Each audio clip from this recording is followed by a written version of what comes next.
It is a brand new day for the Los Angeles Sparks and the person who's going to shape that brand new day. Raegan Pebley, new general manager, here to talk all about it. We're going to talk about how she got here and where they're going together. Locked On Women's Basketball starts now. Ogunbowale for the win.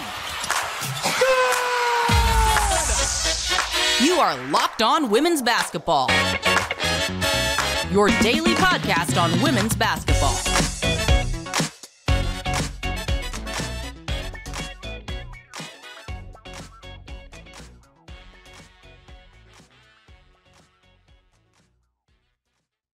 Well, hi, everyone, and happy Thursday to you. Howard Megdal here, host of Locked On Women's Basketball. I want to thank you for making us your first listen every day. Over 172,000 of you showed up in December alone, the way we show up for you 6 days a week. Make sure you subscribe wherever you get your podcasts. And of course, it is not just me, but it is the incredible team over at thenexthoops.com, where we have over 100 reported pieces every single month. A dedicated beat reporter in each of the 12 WNBA markets. Subscribe, $9 a month, $72 a year, and get it all in your inbox. Every time there's a new podcast, every time there's a draft, a trade, a signing, hear all about it, thenexthoops.com. And my guest today, to anyone who knows the sport of basketball, needs no introduction. We will do so anyway. Raegan Pebley. When people around the sport heard about your hiring, the way my phone lit up with people so excited for you, so delighted to see it as somebody who has been in this sport and who has paid it forward so many different times. It really was significant for me to see, and I'm just reporting, I'm just tangential to it.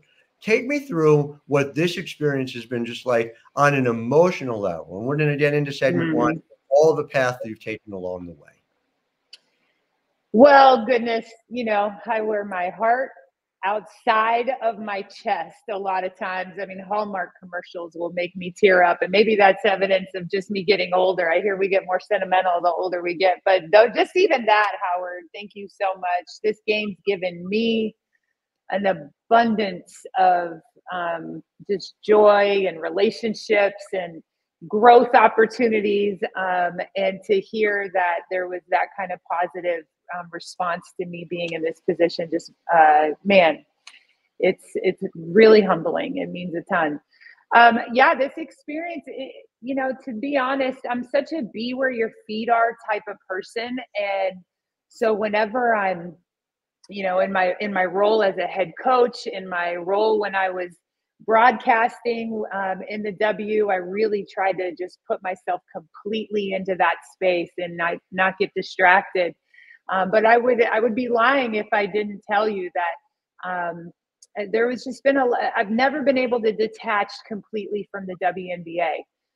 It again showed up in my life at such an important time. My senior year of college was when the WNBA was announced that it was going to be launched. So even though I was a little girl that had literally grown up around professional women's basketball during such a chunk of important years, there was no U.S. league. And I didn't have a U.S. league to aspire towards. But then all of a sudden, boom, this opportunity came about where I was going to get a chance. And then, boom, I get drafted by the Utah Stars. And I can just tell you, there's been crucial moments of my life that somehow, even though I was not a current player in the league, the W and the people in the W and around the W were a part of it. They've been a thread in my quilt from day one. And, I had a really cool experience and opportunity this summer that I had to take advantage. I happened to be over in the WNBA offices in New York City and, found my way meandering onto the NBA floor and was standing there outside of some of the top league offices and was looking at these bleacher seats that were from the original garden, the Celtics garden. And I hear behind me, those are pretty cool, aren't they? And I turned around and it was Adam Silver right there.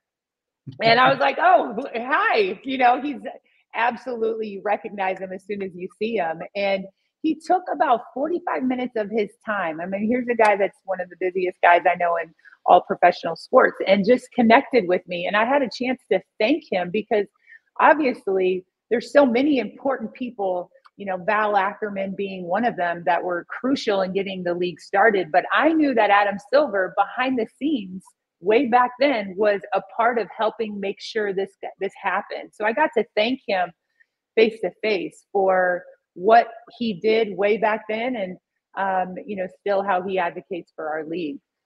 So yeah, here I am in LA now, and I'm excited to be here and step into this new role.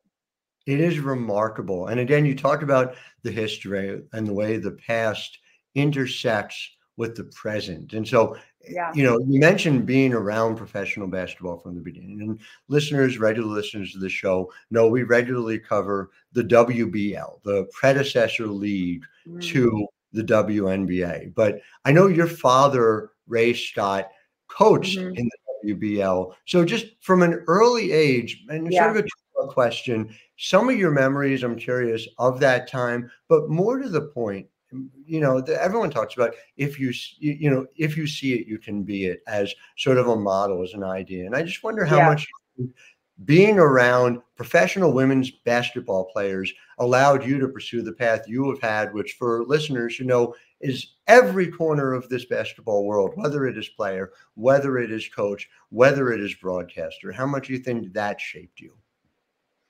It shaped me completely. Again, I'm so thankful that I had that experience at a young age. My father, as you said, Ray Scott, I have a lot of brothers and sisters, and back in those days, you could not be a coach at any level of women's basketball and be the breadwinner for a family and raise them and be able to fully support your family. And so, he had other jobs at the same time, but I knew where his passion was connecting to this women's game. He played college basketball, he played European pro basketball, and he, probably like a lot of dads, dream of passing that torch on to their sons. Well, his first set of kids were all girls. And so he was like, well, this is my squad. I'm going to be a girl dad. And he got really invested in the women's game. Greg Williams gave him an opportunity to be around the Dallas Diamonds. I remember sitting as a little girl with Nancy Lieberman in restaurants in Dallas and at practice. And then he ended up in New Orleans, the New Orleans Pride. I have really good memories. It's bananas. Even up to this day, when I walk into Tulane's arena, it's flashbacks because that's where the New Orleans Pride played their games. And so I remember being in that space. I remember going with my dad and the team to Preservation Hall to listen to, the blues and the jazz music there with them, and looking around, and there were these women around me that, were playing this game. So, just core memories that all puts on my heart. And you never know what those type of images do for people. And I think that's such a lesson for all of us today.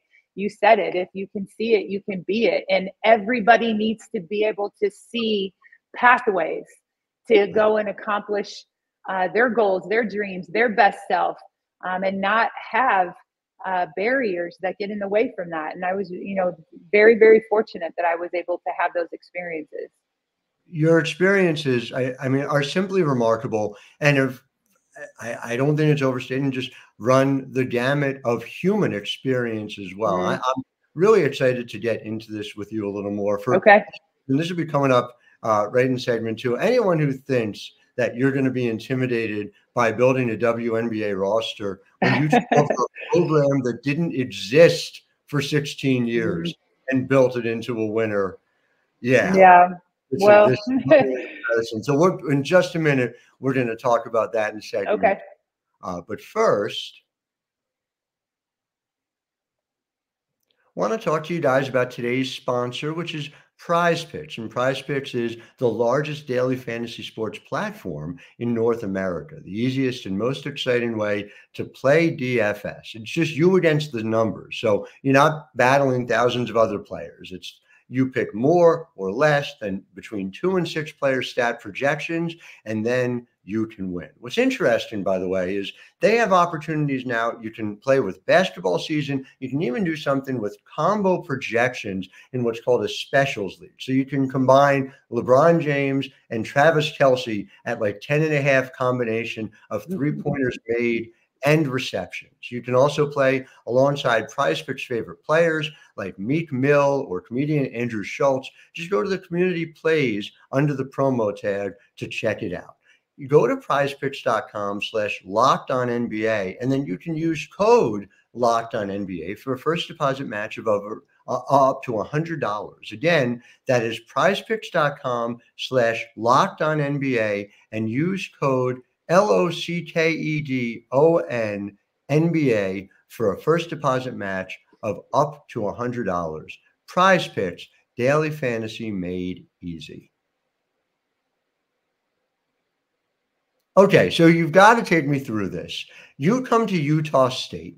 They haven't had a basketball team, a women's basketball team, in 16 years. How is that presented to you? And how do you, because again, listeners, you need to understand that team goes from non-existent to a perennial postseason participant by the time you left to go to Fresno.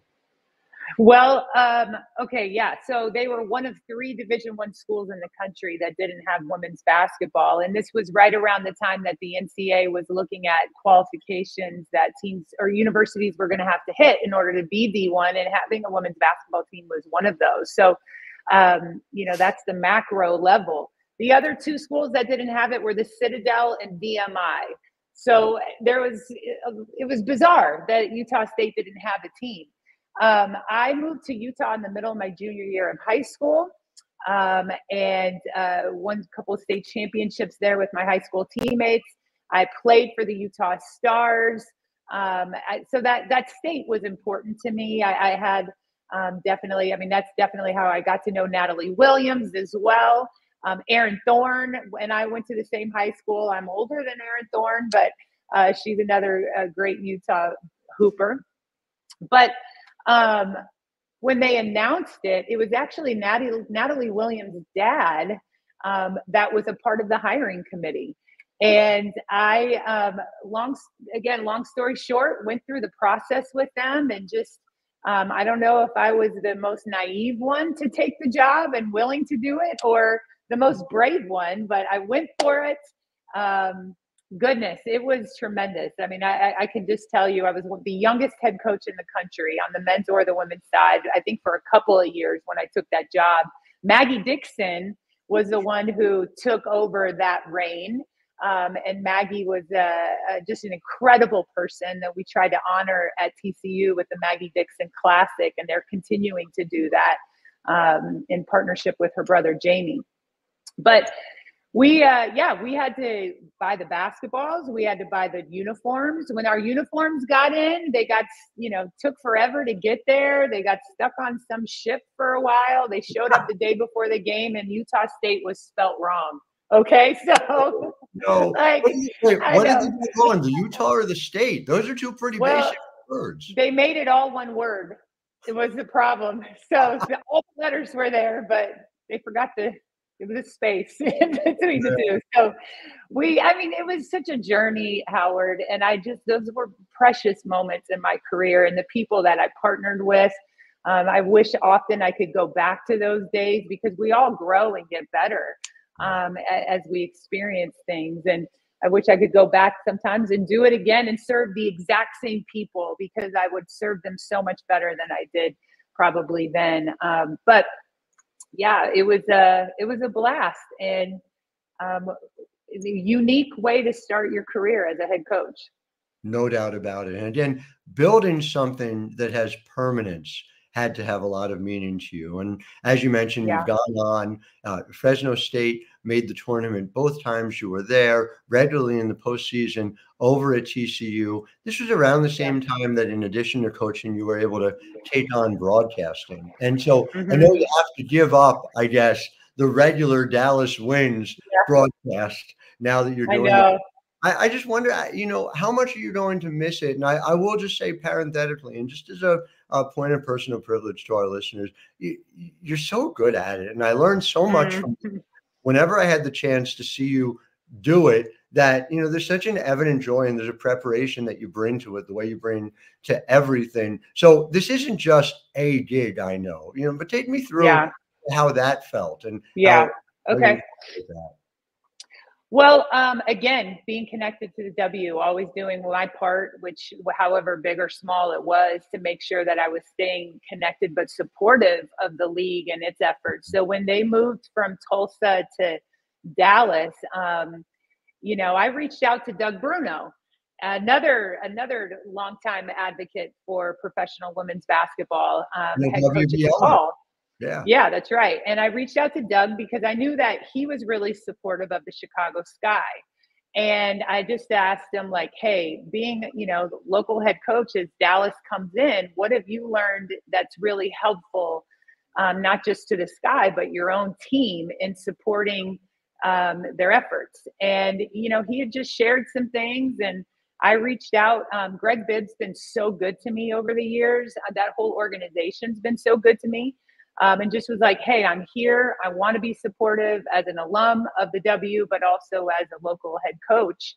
There's no need for us to head in different directions. Let's collaborate. Sure. So again, one thing led to another, and I got that opportunity to sit by Ron Thulin's side and our producer, Bob Steinfeld, who's just been phenomenal. I'm going to miss those guys. They're like family. They're really good friends. What I also knew is I love to study the game. And I also knew that WNBA coaches, front offices are so generous. So the opportunity that they were giving me to be able to, not just Dallas, but every team that came to Dallas, I'd come to their practices the day before game. I'd be in their, locker rooms, film sessions with them, spend time with the coaches talking about their teams, the state of the league, issues that were going on. And then the preparation work I did and studying their film, stealing terms, stealing actions, developing relationships with some of their agents over time. Like, all of that was huge preparation that helped me for TCU to serve our program, but also just added to, I think, the scope of my knowledge. Did you know at the time, did you think at the time in your mind that, because it does, it makes perfect sense. It's a training ground essentially for a general manager job. Were you thinking about it in those ways? Was this something, I don't mean the Sparks specifically, but just in general, a front office job on your radar at that time? Well, I knew, here's another bizarre secret that not a lot of people know about me, but I also got a master's degree at TCU. So I'm a real horned frog. Okay. I cheer for them and I'm excited for what Mark's doing there with their program. But, I got a master's degree in higher education leadership. And I knew at some point, I didn't envision myself being, a coach like my dad, who's still coaching college basketball at Collin Community Junior College, and or Gary Blair, God bless him. Like, he's one of our best that ever coached this game. C. Vivian Stringer, literally one of the best ever to be a part of our game. I didn't imagine myself coaching that late into my life. But I knew that I loved leadership and I loved organizational leadership. I wasn't positive the direction that would head. And I, served on the WBCA board and really enjoyed looking at the game from that macro level and serving the game that way. And so as, just time started going, I kind of started to pay attention to how a narrowed focus in leadership in the general manager position, and especially the important direction the league is heading, and separating that role from the head coach role, from the president's role. A lot of organizations are recognizing how important that role is, and it needs to be a standalone role to truly serve the players well and to serve the game well. Yeah, I mean, it's enormous, an enormous growing lift, and it's one of Yeah. the positives that comes out of the growth of the game. So it's wonderful to see. We're going to get into a little bit more of the mechanics of everything that also you have overcome and the way in which you've lived your life over these last few years, especially, as well as just where the rubber hits the road in this new job and how things look from that front office. Because as we've talked about, it's collaborative and it's interesting to me the ways in which it is and the ways in which, as you said, it really has to be. So back in a moment with segment 3. But first, I want to tell you guys about another sponsor today, and that's Jace Medical. I know we come to sports to escape from some of the crazy realities of real life, but it's important always to be preparing for real life. And according to the FDA, pharmacies are running out of antibiotics like amoxicillin right in the middle of the worst, essentially triple flu season in over a decade. So I, for one, can't imagine a more helpless feeling than if my wife or one of my kids got sick while a supply chain issue kept them from life-saving medication they needed. And thankfully, that's okay because of Jace Medical. The Jace case is a pack of 5 different antibiotics to treat a long list of bacterial illnesses, including respiratory infections, sinusitis, and others. This stuff can happen to any of us. So visit jacemedical.com and complete your physician encounter. It will be reviewed by a board-certified physician, and your medications will be dispensed by a licensed pharmacy at a fraction of the regular cost. And you can even go to jacemedical.com and use code Locked On to get $20 off your order. Again, that's code LOCKEDON. It's never been more important to be prepared than today. Back with Raegan Pebley, and it's something I have been open about this. I am upfront about this. I thought it was a home run hire that the Sparks hired you. And I knew in part it wasn't just because of your basketball knowledge, but it's because of the way you live your life, the way you live, like you said, with your heart on the outside. And that was never clearer, I think, than when you had what, thank God, turned out to be a non-cancerous brain tumor. And as you have navigated that scare over the last couple of years, I wonder how it changed the way you thought about, for lack of a better phrase, the narrative arc of your life and the things you were doing and the things you wanted to be doing. Well, I appreciate the opportunity to talk about it. It's not something that I shy away from talking about. And I understand why some people want to keep those type of things more private. I definitely understand that. And, for full transparency, I knew I had this brain tumor for 2 years prior to having the surgery before really anybody, even my own children, knew about it. We didn't tell my kids that this was happening to me, that I was going to have brain surgery until a few weeks before my surgery. And the only people that knew were my husband, my parents, my in-laws, and then our athletic director, who's now the AD at University of Texas, who's just an amazing dear friend, Chris Del Conte. And he was incredibly supportive, as well as a few of others. And obviously my neurologist knew about it. But when it was discovered, and look, I have to use this as a platform, an opportunity, hopefully, to help people, and especially people involved in our game and women. I'm a hardworking, tough-minded. As much as I wear my heart on outside of my body, I have a stiff spine. I can be tough, and I'm a winner, and I love to get after it and hold myself accountable to high standards. I think what happens to us a lot of times is we excuse some of the things going on with our body. Either society's normalized us to not listen to our bodies as women. We think it's stress related. If I just wait till the end of the season, I'm going to feel better. Or as an athlete, like just push through, or that's probably I just pinched a nerve. But I was having a lot of odd sensations happening. And finally, my husband was like, I'm tired of this. You're going into the doctor. And one thing led to another. They discovered I had this brain tumor. And, just I would get MRIs every 3 to 6 months for a few years just to monitor its growth. And at a point when it was growing in a way that was uncomfortable, we learned of that December of 2019. But Howard, this was an amazing team that in season, we were in the middle of coaching. And I told my neurologist, I'm not missing a game. So we're going to have to put this off. And he was like, only you, Raegan, would put off having brain surgery when your neurologist is telling you it's time. And so we did. We put it off until the end of the season. But this fast forward, as we all know, the hard things our whole world was going through in March of 2020. And we literally got pulled off the court in Kansas City, the Big 12 tournament. This was a team that was anticipated to be a top seeded team in the NCAA tournament. We were a top 25 team, our strength of schedule, all the things were lined up. This was a team we were building towards, actually, and had an amazing senior group. So long story short, not only did that season get canceled, but my brain surgery got postponed. They were doing at that time, the hospitals were so packed. There were people with stage 3 cancers that weren't able to get their treatments at the time. So my little brain tumor could wait. And we pushed it off till June and had that surgery.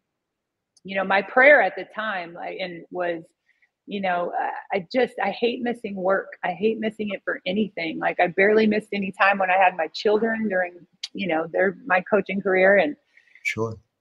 So if there weren't very many positives to that whole period of time, but I never, due to COVID and the shutdown and the recruiting shutdowns, and we couldn't have our players on campus, I actually didn't miss time with my team that way. But had the surgery, went through the recovery, had 45 staples.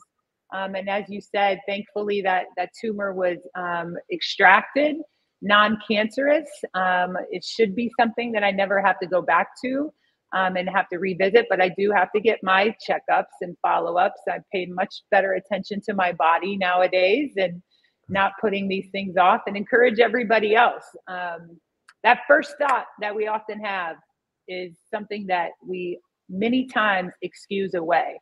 Hold on to those first thoughts that come to us, those instincts, those emotions, those feelings, and know that they're coming from somewhere. That's great advice, and it's so important. Yeah. And I'm so glad that you're public about this. So as we look to the future, and you can be honest, you can tell me if this happened. Did Kurt begin recruiting you for this job when you guys were taking that picture in country western attire back in college? Did this come a little bit later? Definitely was not happening way back then while Kurt and I were assistants for Tom Collins. And Nikki Collins in that. Nikki's in it too. In that photo too. And we actually have one, Becky Hammond, for like a quick minute, I think was like our graduate assistant or student assistant or something. So, I mean, it was a pretty impressive staff that Tom had put together. It's a lot of wins. A lot of wins. Yeah, but look, I can't.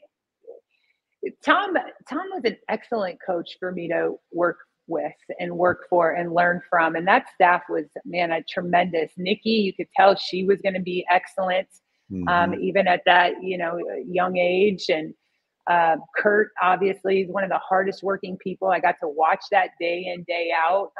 I've always been surrounded by hard workers. Seal Berry was one of the best at preparing a team and instilling discipline in a team that you've ever seen. And I'm a direct reflection of that. So, what I will tell you, and if you really did digging, you would know that over the past chunk of time, I've spent a lot of time. I visited with New York general front office. I went to their practices. They were generous in letting me come in. I've spent a lot of time with at the Business of Women's Sports Summit in New York this spring. I went to ESPNW summits, putting myself in atmospheres and spaces that I was going to learn a lot about the business of women's sports, business of professional sports. And it was known, I think, that this is the direction I wanted to head and wanted to find. Now, this was the best situation for me, honestly, because there were some prior relationships. It was a long time ago that Kurt and I worked together. And he's evolved and I've evolved at that time. But that rooted original relationship was important.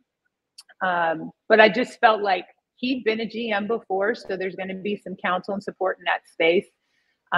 Karen Bryant KB is significant in this. I mean, she's transformational in women's sports as well. And her being in this space a minute, that's for sure. Yeah, for sure. Definitely. So her being in this position and continuing to mentor me through it was going to be really supportive and healthy for this organization. I am collaborative, and I'm not afraid. I have to. I require diversity of thought in when I'm making decisions. And I'm also very okay and confident in making strategic decisions independent of others sometimes. And that's important to be, I think, in that position, to have the ability to strategically think, access expert analysis from people. I think Eli is one of those hidden gems in this league. If you're in the league, you know how good he is, but he's been exceptional in helping me in this role. We also have here Eileen Hauser.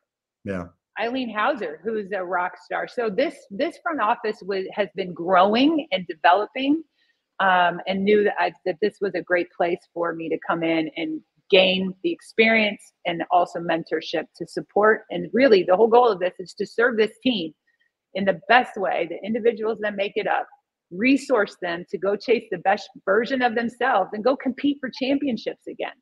Yeah. And again, everything in your life up to this point, everywhere you've gone, it's a matter of when, not if, very obviously, for those who pay attention. So, Raegan Pebley, I am delighted for you on multiple levels. I wear my heart on my sleeve too. And so I congratulate you. Thank you. I can't wait to cover you. To our listeners, I appreciate you being with us. As always, we will, of course, be back with you tomorrow. WNBA Draft Pod, back with you again on Monday, as we are with you 6 days a week. Until then, I am Howard Megdal, wishing all of you a wonderful day. Ogunbowale for the win. Good! You are Locked On Women's Basketball, your daily podcast on women's basketball.